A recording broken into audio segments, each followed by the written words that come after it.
Assalamualaikum warahmatullahi wabarakatuh.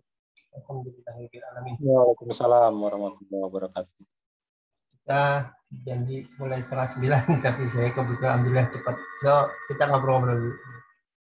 Bapak, Ibu, dan rekan-rekan semua, hari ini kita ngobrol dan diskusi. Karena ada misi yang belum sempat saya diskusikan ke teman-teman. Jadi di balik kegiatan kita tuh, kembali kita Zokah itu adalah lembaga pemberdayaan, jadi bukan lembaga pelatihan. Jadi tanya tentang sertifikasi segala, kita jujur aja kita sebenarnya tidak ada kompetensi kasih sertifikasi. Tapi teman-teman yang bergerak di lembaga pelatihan bisa.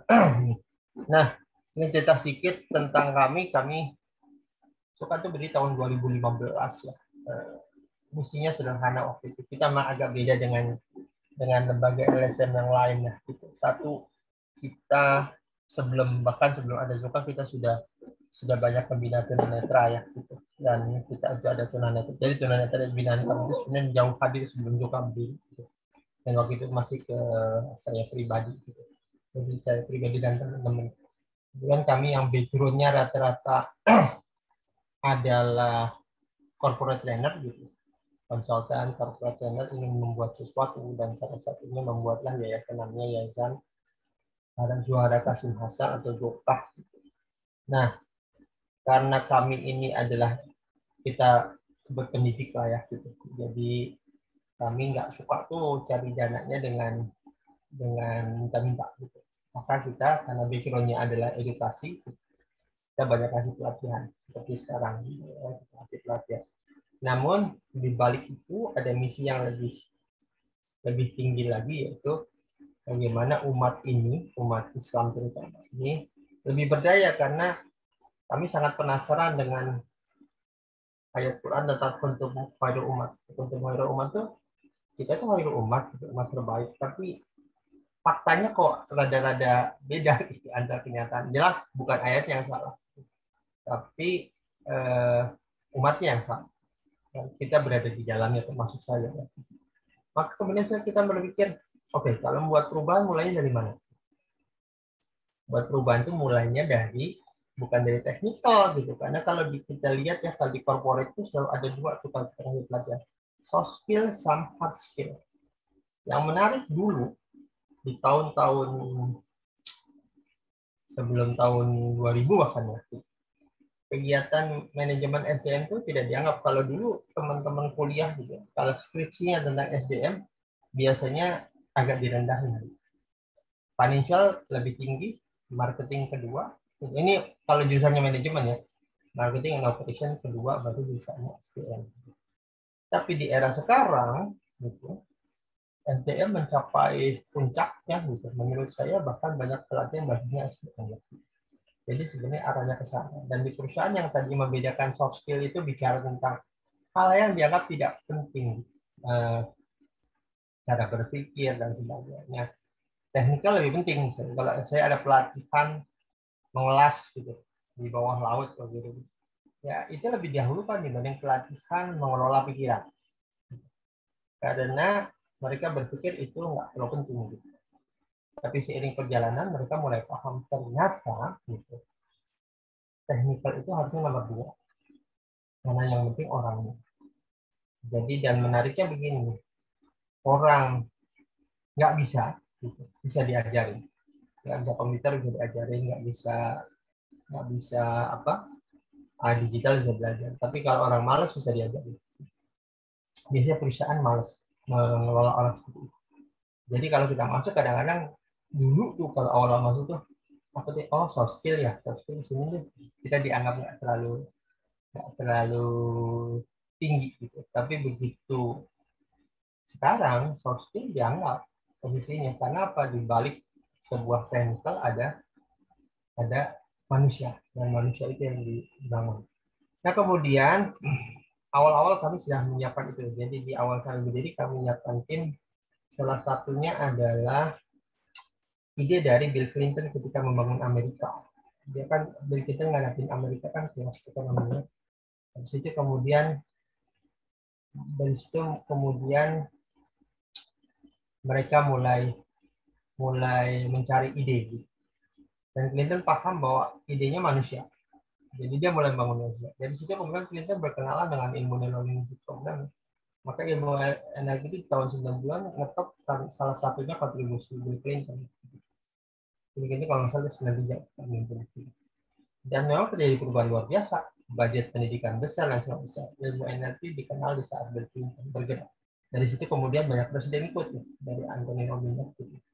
Banyak presiden Nelson Mandela dan termasuk Oprah dan sebagainya itu di zaman itu. Yang menarik sebenarnya adalah pengembangan NLP di Amerika dan Indonesia. Di NLP di Indonesia lebih banyak komersialnya. Kadang-kadang orang lebih suka dengan sertifikasinya dan sebagainya. Jadi aslinya teknik NLP kan 40 hari, kemudian diperpendek menjadi 7 hari. Di Indonesia bahkan pelatihan cuma 2 hari dapat sertifikasi. Karena sertifikasinya lebih penting dibanding ilmunya. Nah, kalau di Bill Clinton sebenarnya ilmu NLP itu menjadi mahal karena benar-benar dipraktikkan dan mau perubahan. Dan ketika tahun 2015 kita menyusun ulang tuh teknik NLP gaya Indonesia karena dulu untuk ambil sertifikasi NLP kita harus keluar, dan kalaupun ada di dalam lokal hitungannya dolar dan mahal banget. Ini masih di angka 25 jutaan.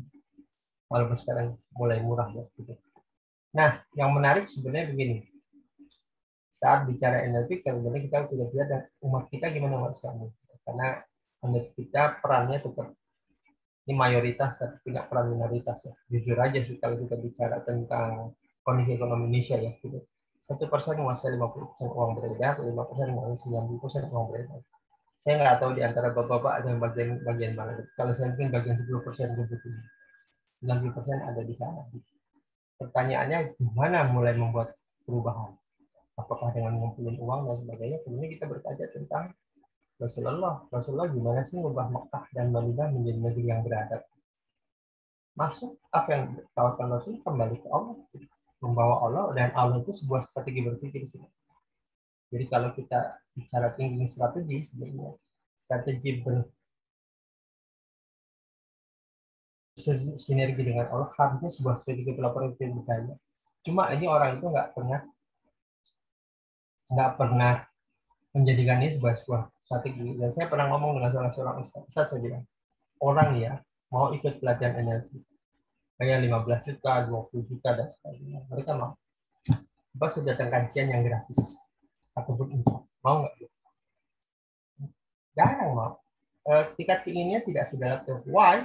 Karena metode pengajian tidak disusun begitu bagus dan menarik.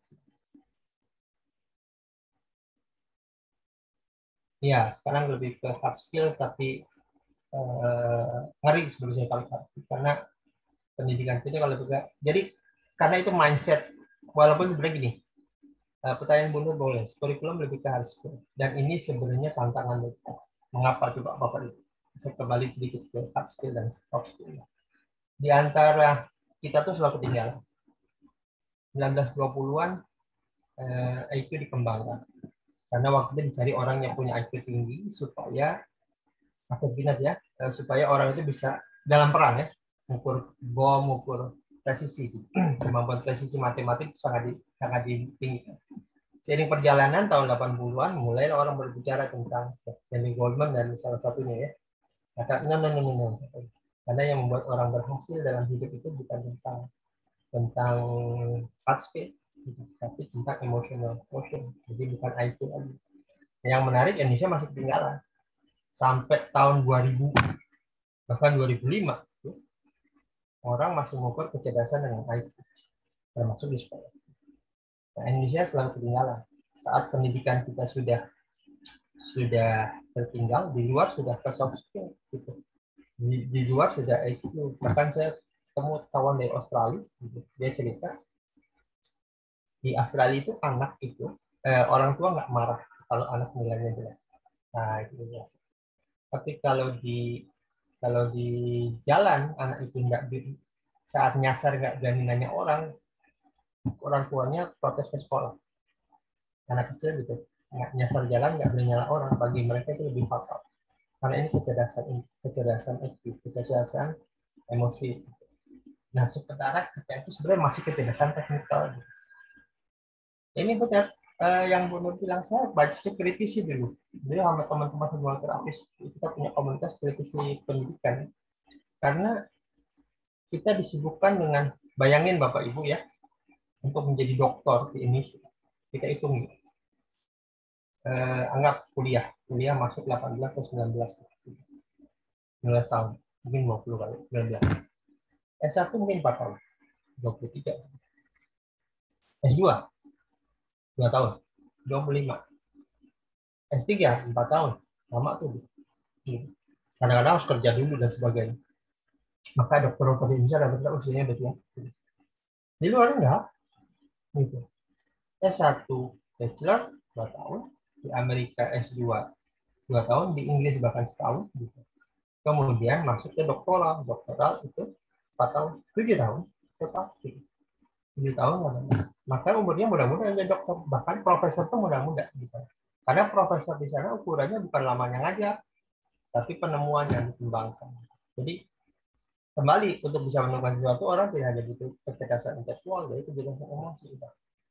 Nah, kalau kita bicara kembali ke dakwah Rasul, ketika masuk ke Madinah, Madinah kan chaos ya, sama seperti Indonesia chaos. Tapi Rasulullah memulai dengan apa juga? Mulai dengan mendirikan masjid. Kemudian dari situ pembinaan. Baru kita bicara teknikal. Ya, teknikalnya misalnya bertani dan sebagainya. Tapi sebelum menjalankan teknikal, gitu, mindset pola pikirnya sudah dibangun. Dan itu sebenarnya mau kita berikan misi. Karena gini Bapak Ibu, masyarakat yang resah itu tidak akan bisa menghasilkan karya yang bagus. Masyarakat yang emosionalnya dialiri dengan hormon-hormon negatif tidak akan menghasilkan karya yang bagus. Kalau kita contoh Andalusia, karena saya sekali bicara tentang Andalusia. Andalusia itu terjadi karena kondisinya sudah benar, mentalnya sudah bagus. Disitulah tempat penemuan-penemuan terjadi. Gitu. Hampir semua penemuan kan berada di sana. Disitulah ketika kita kalah di perang salib, kemudian dihancurkan semua penemuan dan diganti namanya. Hanya beberapa hal yang masih ada ya. Misalnya Al-Jabar itu saja susah dirubahkan oleh terlanjur gitu. Sekarang orang lebih kenal Wright bersaudara gitu, menemukan pesawat, bukan Abbas Pirnas yang pertama kali sebenarnya menjadi guidance bagi Wright bersaudara menemukan pesawat. Orang nggak begitu kenal. Padahal Abbas Pirnas patungnya masih ada tuh di sana. Orang ngerti siapa penemunya, tapi kan dihapuskan. Cuma saya ingin cerita, mereka itu berhasil bukan karena kemampuan intelektualnya, tapi karena kemampuan emosionalnya mengendalikan diri untuk memastikan dia terjun ke sana. Dan saat bicara kemampuan emosional, kita bicara tentang kemampuan yang salah satunya disebut dengan mindfulness. Mindfulness sebuah kesadaran bahwa kita punya potensi. Nah, saat saya bicara belajar mindfulness, saya bertanya satu hal gitu. Saya sudah duduk merenung kita, melihat diri kita dan sebagainya. Tapi menurut saya, ketika kita merenung, kita tidak punya poin. Maksudnya punya poin gini, oke kita merenung, terus kita melihat kita dan sebagainya, melihat kita dengan potensi dan sebagainya. Saya katakan gini, nah, saya bilang, kita melihat diri kita itu sebenarnya paham bahwa kita itu chaos. Manusia itu kan chaos sebenarnya. Ya. Tapi kita hanya akan kuat menjadi manusia akan kuat kalau kita bersatu dengan Tuhan. Dan ini terbukti kayak kajian mereka juga. Misalnya kajian David Hawkins ya, seorang pakar untuk untuk resonansi kuantum itu. Dan David Hawkins katakan the best human adalah the best energy adalah ketika kita berada di level spiritual atau dia nyebutnya enlightened, tercerahkan. Cuma karena di Amerika dia tidak berani mengatakan spiritual itu agama. Termasuk zona Johar yang konsepnya dipakai di ESQ. Sebenarnya penemuannya juga tentang spiritual dan tapi dia tidak menolak penemuan agama karena di Amerika ditolak. Nah, Robert Dell, neurological level paling tinggi levelnya spiritual, level di mana manusia bersinergi dengan Tuhannya. Cuma kembali langsung direvisi, gitu. Karena takut ditentang oleh masyarakat Amerika. Gitu. Tadi dengan purpose, walaupun sebenarnya konsepnya sama. Karena dia ganti level teratas itu purpose. Tujuannya untuk apa? Manusia. Kalau tujuannya, ujungnya tetap ke Tuhan. Gitu. Sama seperti halnya, saya antara ketawa sama takut satu saat. Ya. Satu saat kita berada di pesawat dengan seorang teman yang sebenarnya sholatnya belang-belang. Yang menarik ya ketika pesawatnya turbulence, gitu, hampir goyang-goyang dan semua orang memanggil Tuhan, termasuk teman saya yang sholatnya nggak benar, tetap berdoa dan sebagainya. Saya bilang, saya antara senyum dan enggak juga ngeliatnya. Tumben, saya bilang begitu selesai, tumben doa, tumben berdoa. Saya bilang kan, karena jarang saya lihat dia berdoa gitu. Tapi ketika itu terjadi, manusia manggil Tuhan.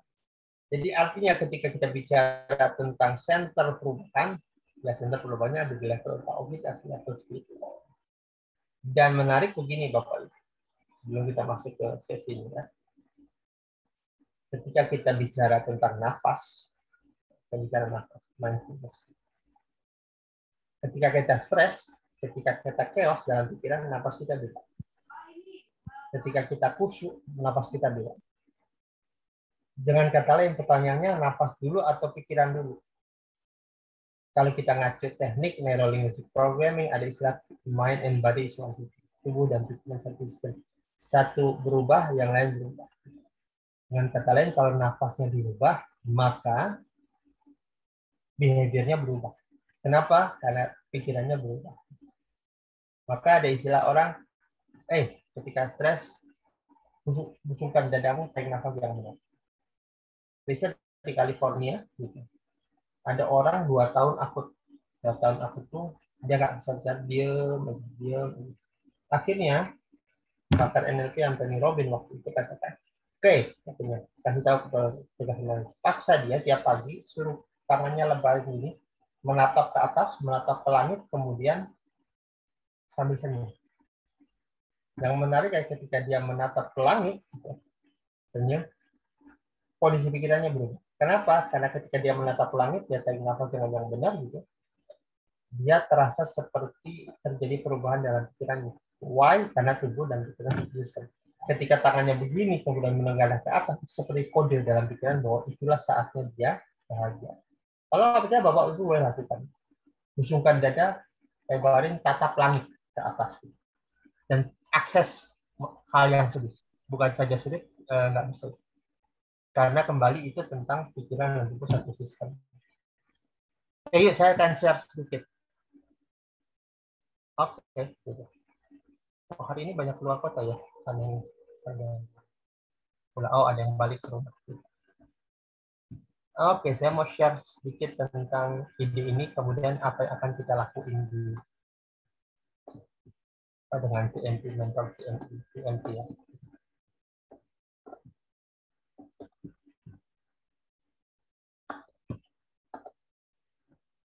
Ini tadi saya sekilasnya tadi.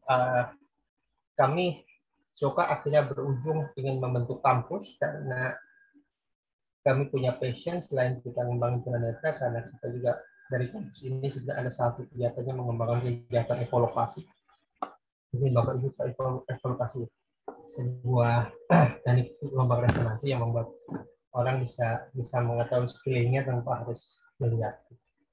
Nah, di kampus kita fokusnya cuma satu, ngajarin orang mikir, ngajarin orang menemukan solusi di setiap tantangan. Maka kita akan klaim problem solver academy, dan kita lagi galang dana untuk membangun sekretariat kita yang di Jatiwaringin untuk menjadi sebuah kampus pendidikan pikiran.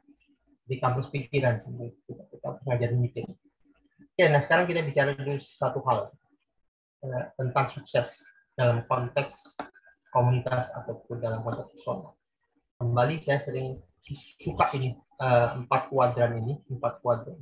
Ini karena bagi saya ini yang membuat orang makin kaya, yang kaya makin kaya, yang miskin makin miskin. Pertama, orang harus mulai dengan diri, keyakinan. Kemudian dengan keyakinan yang tinggi, dia akan menyentuh potensi yang besar. Gitu. Jadi keyakinan tinggi akan sentuh potensi tinggi, actionnya tinggi, dan hasilnya tinggi. Ketika hasil tinggi, beliefnya makin kuat. Tapi ini kebalikannya, ketika belief rendah, sentuh potensi rendah, actionnya rendah, hasilnya makin rendah. Dan ketika hasilnya rendah, beliefnya makin rendah. Dan siklusnya itu terus berputar di sana. Yang menarik adalah ketika kita bicara belief, maka kita bicara internal games, permainan internal di dalam pikiran. Dan ketika bicara internal, maka melibatkan 3 hal. Pertama, pikiran kita. Yang kedua, pola atau peta berpikir kita. Yang ketiga, bicara nafas kita. Jadi nafas kita, pikiran kita bicara bingkai berpikir, baru kita masukkan otak.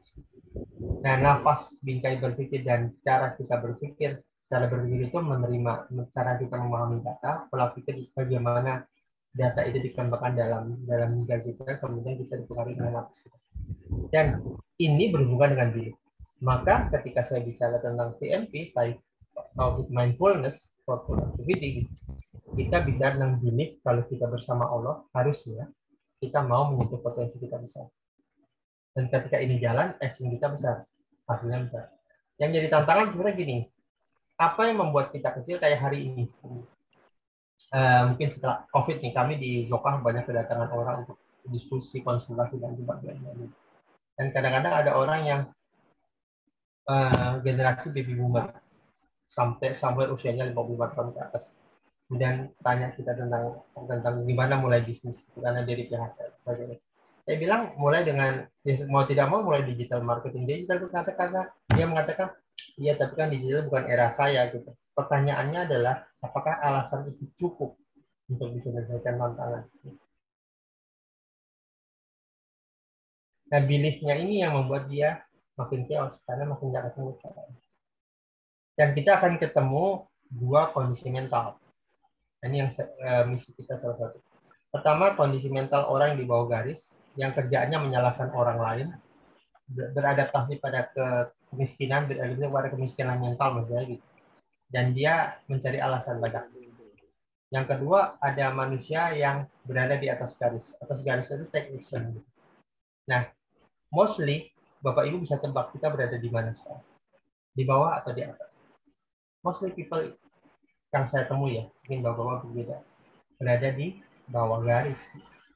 Dan harapannya dengan PMP kita mengangkat orang di atas garis, menghadirkan jiwa pemenang, menghadirkan bahwa kita bersama Allah itu kuat, menghadirkan Allah di dalam kehidupan kita. Dan come on, saya bilang kemarin ada orang ke saya tanya, aduh mas aku ini udah 52. Saya bilang Rasul itu baru perang 53 Pak. Di situ saatnya harus, karena perang itu ngangkat senjata berat, nggak mungkin nggak olahraga itu. Jadi jangan bicara udah usia 50-an, kemudian collab, kemudian lama, nggak ada cerita. 50-an itu is the time baru bangkit harusnya. 50-an itu masih olahraga, masih kuat, gitu. Masih lari, masih push up, masih up, harusnya begitu semua. Karena kalau Bapak Ibu pernah lihat, saya pernah lihat ininya, miniaturnya, dan saya ngerasa tentang ngangkat pedang itu berat. Misalnya. Dan itu nggak mungkin di zaman Rasul, pedangnya berat, makanya bisa membelah orang pedang itu, gitu. Kenapa? Karena dia tajam dan berat. Saya baru lihat miniatur, jadi ini nggak mungkin orang perang dengan seperti ini. Kalau bawahnya udah berat, gimana nggak? Artinya dia butuh fisik yang kuat untuk perang. Dan artinya kalau Rasul baru perang 50-an, artinya Rasul kuat banget, menurut saya gitu. Ya, harusnya itu menjadi model kita sebagai seorang Muslim.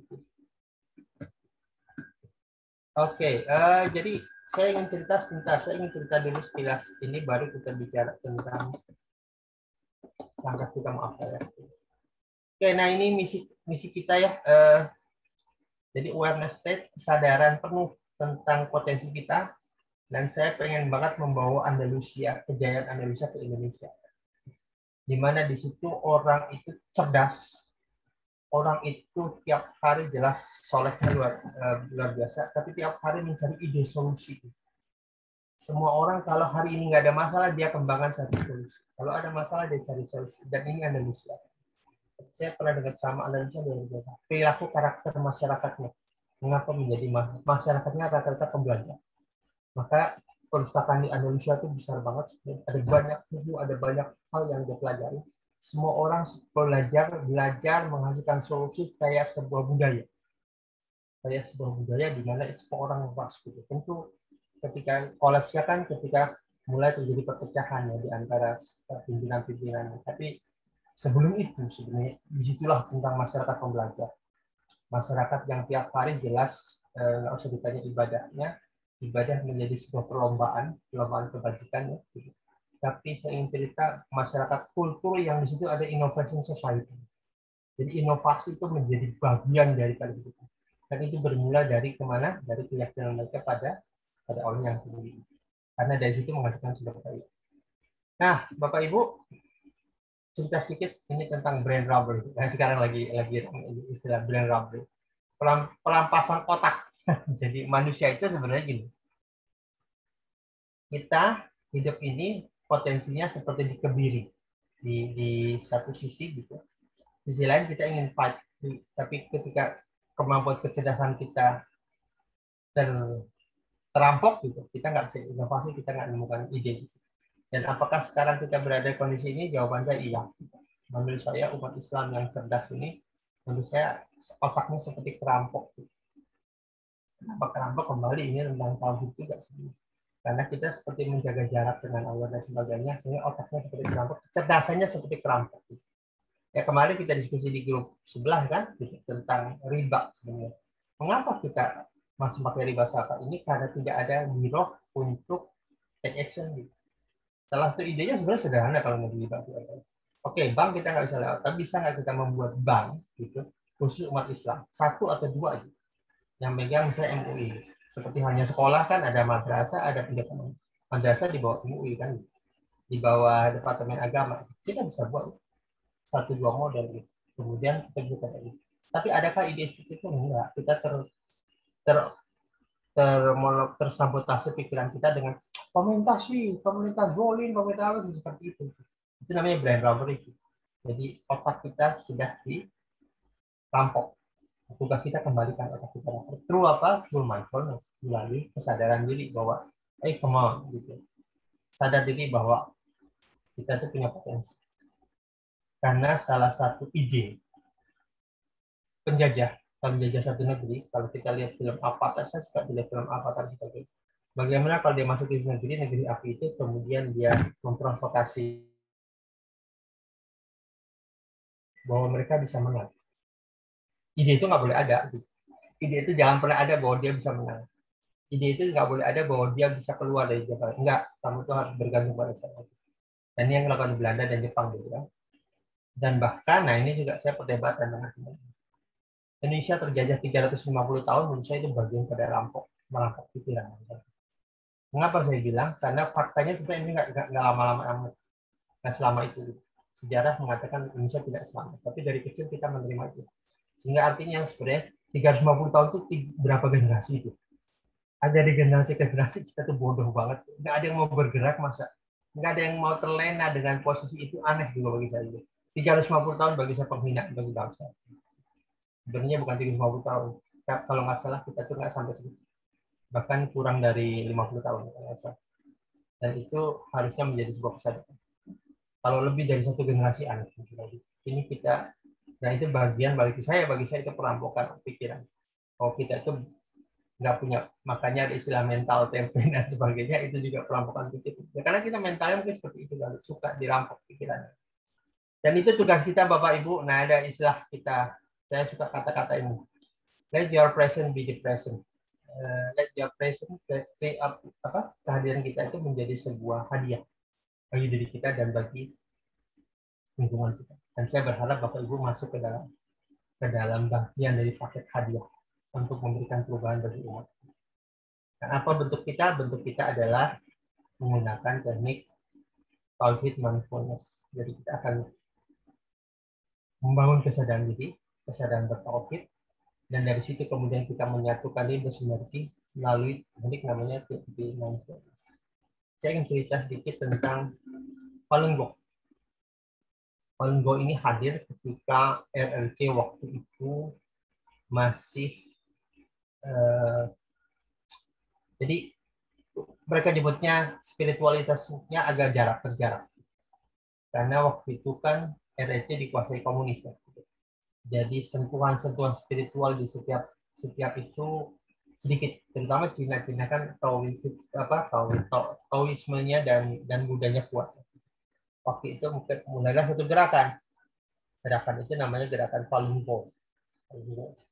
Nah, yang menarik sebenarnya Falun Gong ini dikembangkan oleh orang yang sebenarnya di teknik pernafasan Qigong itu kurang dikenal awalnya, tapi kemudian ngembangin karena waktu itu disambut, walaupun dibumbui dengan cerita-cerita mistis yang rada-rada ngaco gitu ya. Saya ingin cerita sedikit bagaimana Falun Gong berkembang pesat di China. Tahun 92 mulai di sounding dan mereka mulai ngajarin ke skup kecil. Mungkin 5, 6 orang dan sebagainya. Kemudian dari situ mereka membuat namanya, ya apa yang kita lakukan namanya center pelatihan. Buat center pelatihan. Jadi ngembangin 2 cara. Yang ini nanti akan saya terangi. Yang pertama, membuat pelatihan di center-center. Yang kedua, mengembangkan pelatihan dari orang ke orang. Jadi di bawah centernya itu, dari si A ajarin ke si B ajarin ke C ajarin ke D, dan terus seterusnya. Dan mereka sering latihan. Dengan cara itu, Bapak bayangkan dalam 7 tahun, kurang lebih ada 70 juta masyarakat Cina berlatih.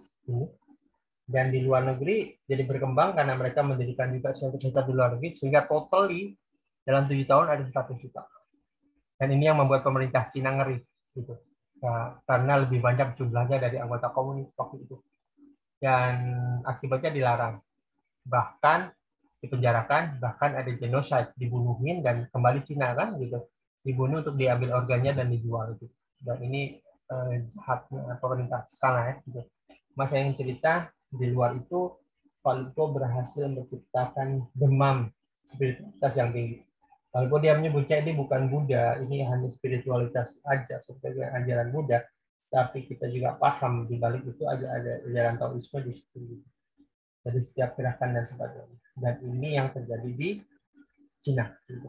Dan di Indonesia ada juga gerakan Pak Lupo sampai hari ini ya. Walaupun sudah ditutup, sudah dikatakan dilarang di Cina. Dan tidak karena berkembangnya begitu pesat. Dan ide inilah kemudian membuat saya termenung, oh bisa nggak ide ini dikembangin. Gitu. Sehingga timbullah namanya Tauhid Mindfulness for Productivity. Nah saya ingin cerita TMP dulu. Tadinya saya ingin ngajarin breathwork. Lagi ngetop breathwork. Cuma breathwork itu beberapa mengcounter ketika saya peragain ada 2. Pertama dari sisi healthy, kesehatan katanya, karena semua breathwork itu narik dari mulut, keluarin dari mulut. Itu bahaya walaupun kajian sana udah ada yang bagus juga bilang. Yang kedua dari sisi teman-teman ruqyah gitu. Takutnya menggerakkan saraf nasofaring itu masuk kencing. Walaupun ini masih perdebatan aktif Tauhid mindfulness, fokus kita ke mindfulness, tidak lagi menggunakan breathwork. Nah, pertanyaannya di TMP Center ada apa? Apa yang dilakuin? Nah, teman-teman nanti yang di TMP Center, 1, mentoring. Mentoring ngadain pelatihan. Dari panggil 3 atau 5 orang, kemudian saya ajarin tuh. Kita akan belajar 12 teknik dasar yang kita kemarin infokan ya. Kemudian setelah itu kita membuat namanya chaining itu. Nanti kita membuat program itu berkembang jadi kalau kita ngajarin si A, gitu, si A nanti boleh ngajak si B.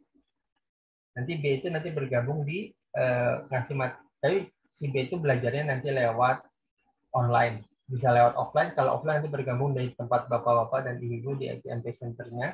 Kalau online dia langsung gabung menjadi member di TMP, belajarnya dia lewat online. Nah, bagaimana teknisnya nanti saya akan kasih tahu. Itu training itu kita sebut SAP. Kemudian coaching. Jadi setelah karena nanti di TMP itu kita juga belajar teman-teman di para mentor belajar juga teknik coaching. Jadi nanti kalau ada mau konsultasi dan sebagainya, Bapak Ibu bisa bantu tapi pakai teknik namanya teknik TMP life coaching. Dan nanti mereka bisa teman Bapak Ibu bisa buka sesi itu di rumah gitu. Mengajarkan secara TMP dan membantu orang itu tumbuh. Tentu nanti kegiatannya banyak. Salah satunya di TMP Center mengkoordinir tentang latihan bersama. Jadi tiap TMP Center itu nanti punya latihan-latihan bersama, Gus. Di RT, di RW, dan sebagainya. Sehingga ini menjadi tersosialisasi dengan baik. Harapannya seperti itu sebenarnya. Jadi tiap mentor nanti punya kewajiban bukan hanya mengajarkan, tapi membina dan mendata para peserta. Berkoordinasi dengan tim dari kampus Virtual Yoga. Jadi itu nanti yang dikembangin. Sesinya kurang lebih, jadi nanti tiap alumni dapat sertifikatnya oleh kita, oleh kampus Virtual Yoga. Tugas Bapak adalah mengajarin. Tugas kami adalah membina para TMP Center. Jadi para kami membina TMP Center membina para peserta. Jadi ini terjadi proses distribusi sosial. Saya dan tim dari kampus virtual Soka nanti fokusnya ngajarin Bapak Ibu baik lewat online maupun kadang-kadang kita offline gitu. Dan kemudian nanti tim dari TMP Center mengajarkan ke masyarakat umum. Itu yang mau kita kembangkan. Jadi termasuk proses yang sifatnya adalah berjenjang, gitu, sehingga memudahkan koordinasi.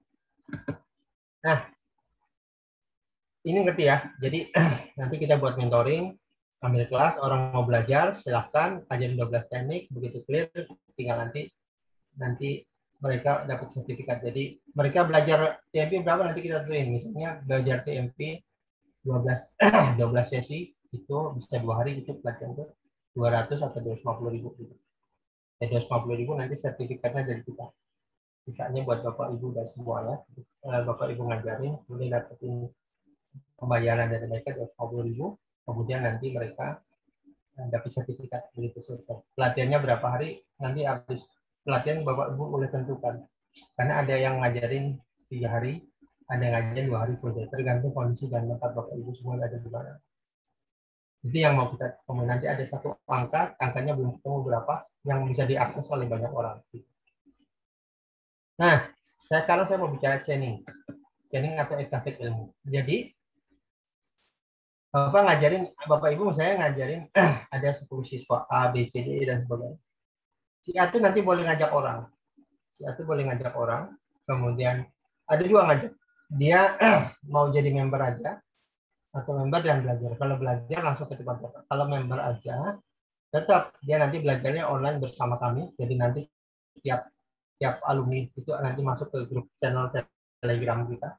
Nanti belajarnya di Telegram atau di grup Telegram gitu. Nah, itu nanti mereka hanya bayar membership fee. Jadi membership fee nanti ada sebagian buat TMP Center, ada sebagian buat kita. Itu nanti sistemnya kita bicara setelah pelatihan seperti apa. Jadi konsepnya yang kita kembangin gitu. Nah, untuk itulah kita nanti akan banyak koordinasi. Jadi kita akan lebih fokus ke tim mentor nanti akan lebih fokus ke alumni. Nah, mungkin kita akan nanti ada pertemuan tuh 30 Oktober 2021. Pertemuannya di mana belum tahu. Karena kita bisa cari tempat yang murah supaya nggak jadi beban Bapak Ibu semua gitu. Bisa di Bekasi ataupun bisa di tengah-tengah tuh masih di Cawang. Paling nanti Bapak Ibu cuma bayar uang konsumsi sama uang tempat aja. Karena itu yang mau kita kembangin. Dan kita juga hari ini untuk Bapak Ibu yang sudah di grup, hari ini kami juga kembangin untuk orang luar yang di grup juga gabung dalam kita 30 Oktober. Bedanya kalau mereka nanti akan bayar kurang lebih berapa 350.000, kalau 500.000 bisa dipakai. Nanti ada IO yang khusus untuk itu. Mereka nanti setelah daftar bisa gabung bersama kita. Jadi kemarin kan saya bilang ya, untuk yang gabung belakangan dikenakan 1 angka dan dikelola oleh sebuah IO, event organizer khusus. Nanti kita akan pertemuan di 30 Oktober 2021. Itu yang mau kita kembangkan.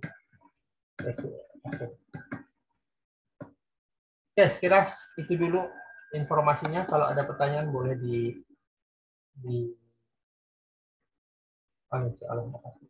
kasus istri yang satu. 30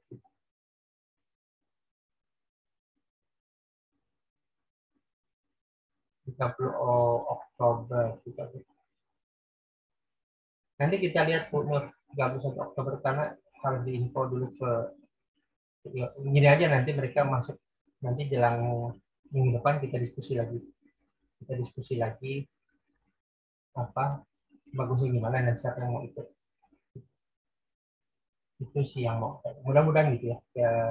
Nanti kita masukin di grup kita diskusi kapan waktunya. Saya juga lagi ngatur schedule sebenarnya. 31 Oktober ada 31 Oktober. Kita lihat apakah 30 atau 31. Offline di Cawang, betul sekali. Ya, resikonya kan kalau di dapat orang, teman-teman nanti perlu impak lagi, karena kita butuh sewa tempat dan konsumsi, tapi nggak apa-apa kalau itu mau diperlukan. Oke, ada pertanyaan tentang materi kita, tentang apa yang sudah saya simpulkan. Jadi, yang kita lakukan sebenarnya gini, Kita akan sebentar fokusnya membina Bapak Ibu